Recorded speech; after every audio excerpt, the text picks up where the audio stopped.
In Star Wars Revenge of the Sith, Anakin Skywalker, now Darth Vader, has just been defeated by his former master Obi-Wan Kenobi. As Obi-Wan leaves Mustafar, Anakin is left to burn on the lava banks, before Darth Sidious is there to save him. But what if Sidious, feeling Anakin was too weak, had left him there, or worse, killed him on Mustafar? How would this change Star Wars history? As you're about to see, a lot changes. As Darth Sidious approaches the planet of Mustafar, he senses his new apprentice is in trouble.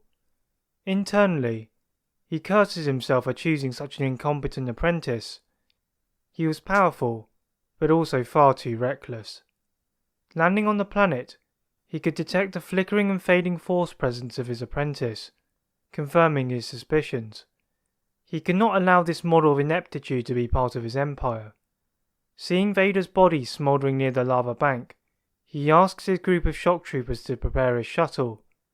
With Anakin begging to be saved, Sidious cackles, and using one hand, nonchalantly flicks Anakin's body into the lava, killing him instantly. He had been useful, but not anymore. Sidious entered his shuttle, now pondering his next move. Meanwhile, Obi-Wan and Yoda are on Polis Massa, when they feel a tremor in the Force.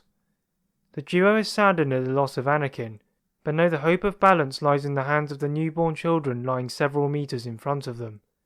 As Padme dies with sadness, Darth Sidious knows that without Vader, he needs another way to reinforce his power. Searching the Force, he feels a band of Force sensitives still on Coruscant at the Jedi Temple. Perhaps his former apprentice had not been so thorough after all.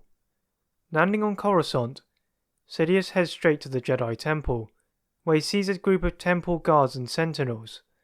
As they raise their blades, Sidious cackles, mocking the Jedi, as he raises his hands and launches a lightning grenade at all of the Jedi, disarming their blades, then rendering them unconscious.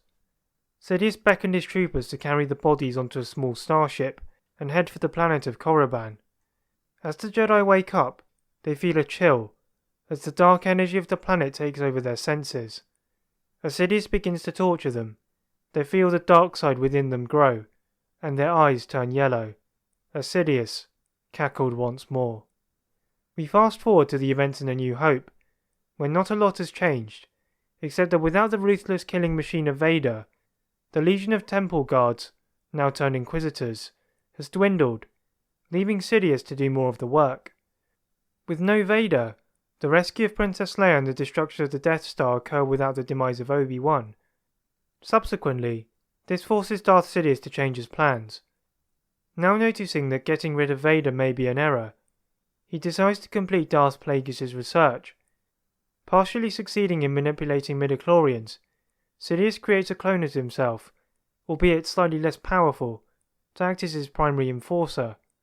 News of this development spreads quickly, and this forces Yoda and Obi-Wan to speed up Luke's training, as well as rejuvenate themselves. Yoda and Obi-Wan would duel each day to maintain their sharpness, whilst Luke observed in admiration of the speed of the combatants.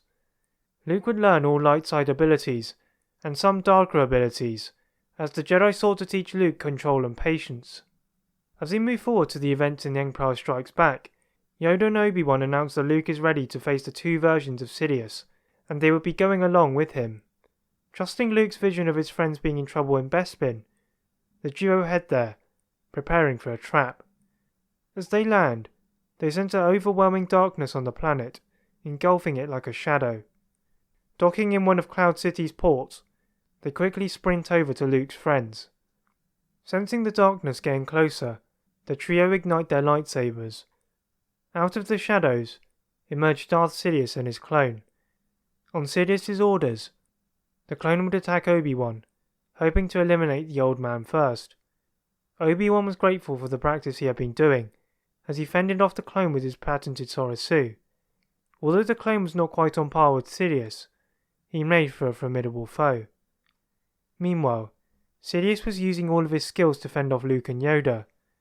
As Sidious attempted to vaporize Luke with his Force lightning, he was surprised at Luke repelling his attacks with his blade. Luke then separated himself from Darth Sidious, causing a frown on the Sith Lord's face. But before Sidious could pull out his lightsaber from the sleeve of his cloak, 2 heads rolled onto the floor. There stood Master Yoda, with his arm summoning his blade, as he twirled it like a boomerang back into his hand.